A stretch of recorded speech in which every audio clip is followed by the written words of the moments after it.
Hello friends, स्वागत है आपका आपके अपने लीगल चैनल सोच पे प्रहार में। मैं हूं एडवोकेट सनी शर्मा। और दोस्तों, आज का ये वीडियो स्टार्ट करने से पहले मैं आपको कुछ चीज बताना चाहूंगा। दोस्तों, पहले भी मैंने आपको कई बार बोला है कि सोशल मीडिया पर कुछ भी लिखना, कुछ भी पोस्ट कर देना घातक सिद्ध हो सकता है। ऐसा दोस्तों, कल मेरे पास एक मामला आया। वैसे तो आपकी बहुत सारी कॉल्स मुझे रोज मिलती हैं, लेकिन वो अधिकतर कॉल्स मैट्रिमोनियल या फिर क्रिमिनल मामलों से रिलेटेड होती हैं। लेकिन कल मुझे एक अलग तरह की कॉल आई। उस पर एक लड़का काफी घबराया हुआ था और उसने कहा, सर मेरा एक यूट्यूब चैनल है और उस यूट्यूब चैनल पर 4.5 लाख सब्सक्राइबर हैं और सेलिब्रिटी न्यूज से रिलेटेड कंटेंट मैं अपने चैनल पर रोज डालता हूं। तो मैंने उसका चैनल पहले विजिट किया, देखा एक्चुअल में वहां हर सारे एक्टर्स, क्रिकेटर्स और सबके लिए अलग अलग न्यूज डली हुई थी। तो उसने बताया कि कुछ समय पहले आज तक के एंकर रोहित सरदाना की डेथ हो गई और उस पर मैंने 2 वीडियो बना दिए। और अभी हाल ही में उनकी जो वाइफ है, उनकी तरफ से उसको लीगल नोटिस आया है कि आप गलत र्यूमर फैला रहे हो। अब उस लड़के का कहना था कि सर मैंने सारी की सारा जो कंटेंट था वो गूगल से सर्च करके ये वीडियोज बनाए थे। अब दोस्तों, यहां मैं आपको बताना चाहूंगा, गूगल का अपना कोई कंटेंट नहीं होता। अगर आप गूगल पे कुछ भी सर्च करते हैं तो वो जो भी सिमिलर वेबसाइट्स होती हैं वहां से लेकर के वो कंटेंट आपको दिखाता है, चाहे वो इमेजेस हो, चाहे वो वीडियोज हो, चाहे वो कोई न्यूज हो। तो यदि उन्होंने फेक कंटेंट डाला हुआ है और आप उसको यूज कर लेते हैं कि आपने गूगल से ढूंढा, तो ऑब्वियसली आपका कंटेंट भी फेक ही होगा। और वैसे भी दोस्तों, अपने चैनल्स पर या किसी भी तरह से सोशल मीडिया पर आपको कुछ भी गलत किसी के बारे में नहीं फैलाना है, वरना आप ऐसी लीगल प्रॉब्लम में फंस सकते हैं। अब उन्होंने उसको नोटिस भेजा कि भाई ऐसा है, 24 घंटे के अंदर अंदर आप हमें माफीनामा लिख करके दो, अदरवाइज आप पर लीगल कार्रवाई होगी। तो ये प्रश्न उन्होंने मुझसे पूछा कि सर अब हम क्या करें। तो ऐसा ही आप में से किसी के साथ भी हो सकता है। यदि आप किसी के भी वीडियो के नीचे गलत कमेंट करते हैं, यदि आप यूट्यूब पर कोई गलत वीडियो पोस्ट करते हैं, या फिर आप गलत न्यूज किसी के बारे में फैलाते हैं, कुछ नहीं करना है सामने वाले को। जस्ट आपके पास एक नोटिस आ जाएगा, आप ही के यूट्यूब पर, आप ही के व्हाट्सएप पर, या फिर आपके घर पर। इसलिए दोस्तों, इस चीज को अवॉइड करना है। अब दोस्तों, हम यहाँ लीगल प्रॉब्लम्स पर बात करते हैं, रेगुलर मैट्रिमोनियल विवादों पर। लेकिन दोस्तों देखिए, आपको मैंने अलग अलग एंगल से कोशिश करी है सारे ही केसेस को समझाने की। कभी 498 हमने पकड़ा, कभी 125 पकड़ा, कभी हमने क्रॉस केस पकड़े, कभी हमने क्रॉस क्वेश्चंस पकड़े। और आप लोगों ने बहुत ही अच्छा रिस्पॉन्स हर वीडियो पे दिया, ट्रस्ट किया, बातों को बहुत से लोगों ने माना। अब जाहिर सी बात है कि 100% लोग तो बात नहीं मान सकते, तो कुछ लोग ऐसे होते हैं जो फेवर में होते हैं, कुछ नहीं। लेकिन दोस्तों, इसकी जड़ तक अपने को पहुंचना है और कोशिश ये करनी है कि हमें जड़ को ही खत्म कर देना है। क्योंकि लड़ाई तो हम लड़ते रहेंगे, उससे तो हम डरते ही नहीं है। कोई भी लड़ेगा उससे 10 गुना ज्यादा तेजी से हम लड़ेंगे और किसी को भी नाजायज तरीके से कुछ भी अपने साथ नहीं करने देंगे। उसके लिए मैंने पहले भी आपके लिए कई वीडियो बनाए और भविष्य में भी बनाता रहूंगा। लेकिन दोस्तों, बावजूद इसके हमें यह भी सोचना है कि जो लड़ाई झगड़े हैं, इनकी अगर जड़ ही खत्म कर दी जाए तो बात ही खत्म हो जाएगी। देखिए दोस्तों, इस तरह से तो काम चल नहीं सकता। आप देख ही रहे हैं, एक एक विवाह में 4-4, 5-5 मुकदमे चल रहे हैं। ऐसे ही चलता रहेगा तो हमारा देश कहां जाएगा। हमारे देश में इतनी सारी प्रॉब्लम्स हैं, जब हम अपने घरों से बाहर नहीं निकल पाएंगे तो सोसाइटी की, देश की प्रॉब्लम्स पर क्या ध्यान देंगे। और जब हमारे घर के अंदर ही हम डिस्टर्ब रहेंगे तो बाहर हम सही कैसे रह सकते हैं।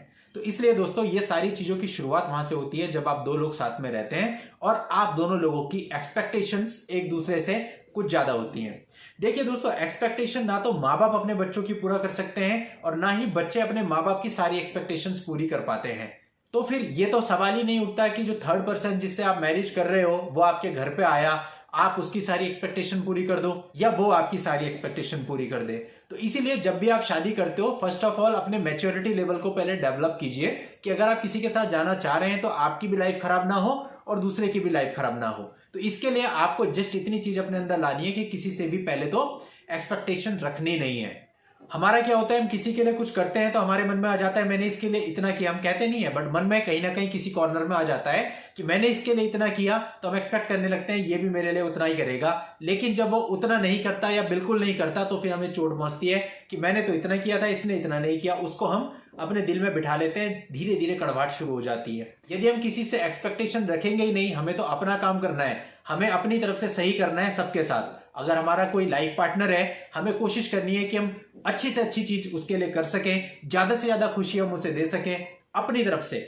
हम उससे कोई एक्सपेक्टेशन ना रखें तो हमें कल को दोस्तों दुख भी नहीं होगा। और दोस्तों देखिए, प्यार बहुत सारी चीजों को सॉर्ट आउट करता है। अभी आप में से हो सकता है बहुत सारे कमेंट करें कि जब सामने वाला इतना एरोगेंट हो तो प्यार से कैसे काम चल सकता है। दोस्तों, मैं इस बात को नहीं मानता। मैंने ऐसे बहुत सारे मामले देखे जहां पर एक पार्टी बिल्कुल जिद्दी होती है लेकिन सामने वाले के प्यार से वो पिघल जाती है। मैं मानता हूं 100% मामलों में ऐसा नहीं हो सकता, लेकिन दोस्तों फिर भी प्यार की बहुत इंपॉर्टेंस है। वो अच्छी से अच्छी चीज को गला देता है।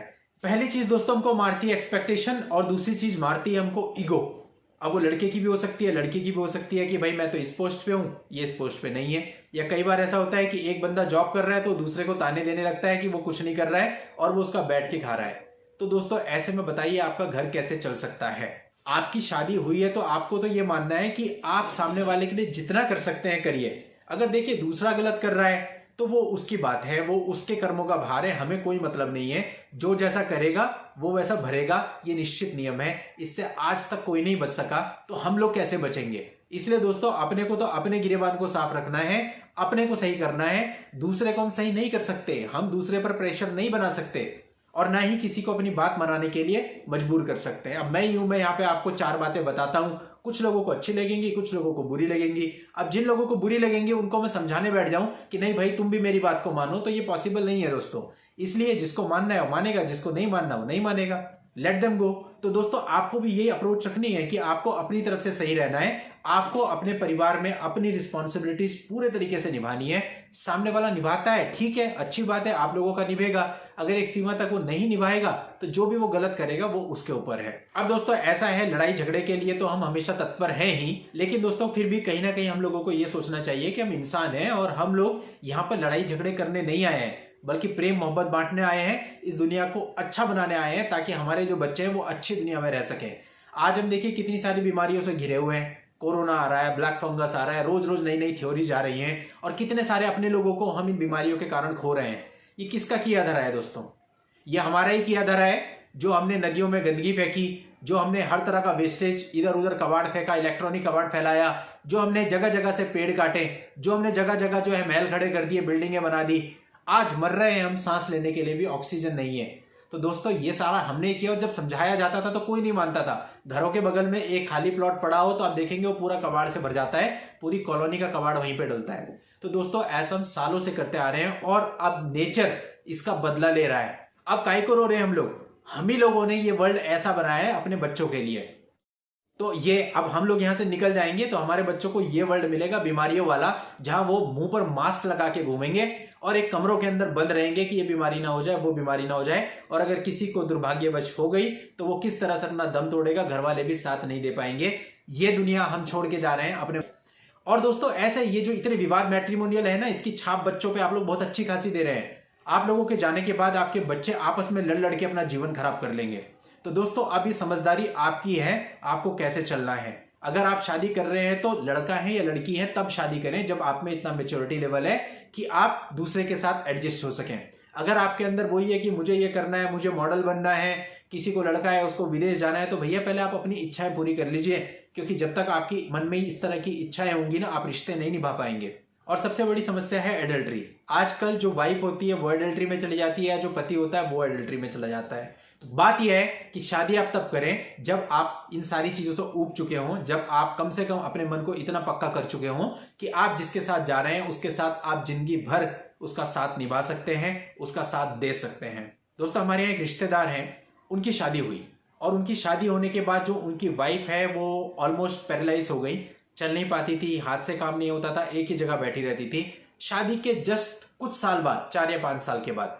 और दोस्तों मैंने अपनी आंखों से देखा, जब तक वो बुजुर्ग हुए हमारे सामने रहे, वो जो अंकल जी थे हमारे, वो उनको गोद में ले जाते थे वॉशरूम तक, तो उनके बाल बनाते थे, उनको नहलाते थे, सब कुछ करते थे। और उनकी जो विवाहित लाइफ थी पूरी 25 से 30 साल की रही और उसके बाद आंटी की डेथ हो गई और उनकी आखिरी सांस तक उन्होंने उनकी सेवा की।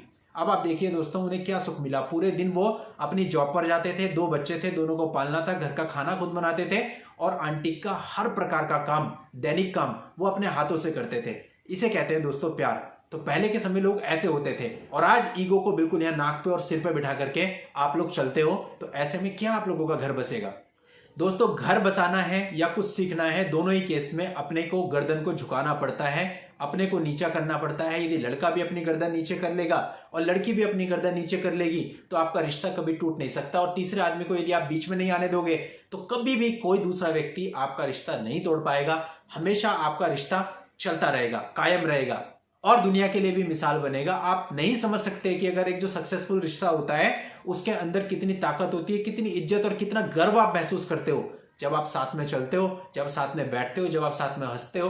लेकिन दोस्तों एक एक दो दो तीन तीन चार चार साल के बाद अपने विवाह को छोटी छोटी बातों पर खराब कर लेना या फिर एडल्ट्री में चले जाना, अब ऐसे में दोस्तों आपको क्या इज्जत मिलेगी समाज से, आपके खुद के बच्चों से। जब वो बड़े होंगे उन्हें पता चलेगा मेरी माँ जो है इतने लोगों के साथ एडल्ट्री में थी, या जो मेरा बाप था उसके रिलेशन ऐसे ऐसे थे, तो क्या आपके बच्चे आपको खुद को इज्जत दे पाएंगे?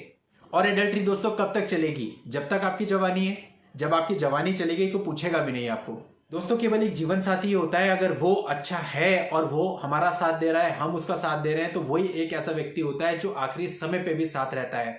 जिस वक्त दोस्तों मेरे पिताजी की डेथ हुई, उनका जो सिर था वो मेरी माताजी की गोद में रखा हुआ था और वहीं पर उन्होंने अपने प्राण छोड़े और आखिरी समय में मेरी माताजी ने अपनी हाथ से उनको दाल खिलाई थी। तो दोस्तों इसे कहते हैं प्यार, जहां हम शादी के दिन से लेके आखिरी सांस तक अपने पार्टनर के साथ रहते हैं। इसलिए दोस्तों अपनी सोच बदलो, आपका घर भी बसेगा, आपकी समाज में अपने बच्चों के सामने इज्जत भी होगी, और सबसे बड़ी बात है आप अपनी खुद की नजरों में इज्जत से सिर उठा के चल पाएंगे।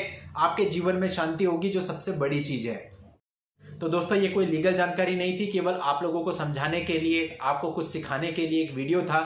अगर आपको लगे कि मैंने सही बोला है कोई भी बात, तो उसको अडॉप्ट जरूर कीजिएगा, आपको जरूर फायदा मिलेगा। अदरवाइज मेरी बातों को इग्नोर कर दीजिएगा। बाकी आप बोलेंगे सर कोई लीगल बात बताओ, तो मैं रोज ही लीगल बात बताता हूं और ऐसे ऐसे वीडियो में आपके लिए लीगल रेगुलर लेकर के आता हूं। तो दोस्तों आज की इस वीडियो में इतना ही। नेक्स्ट टाइम नई वीडियो में फिर मिलता हूं आपको। तब तक के लिए good bye and thank you for watching.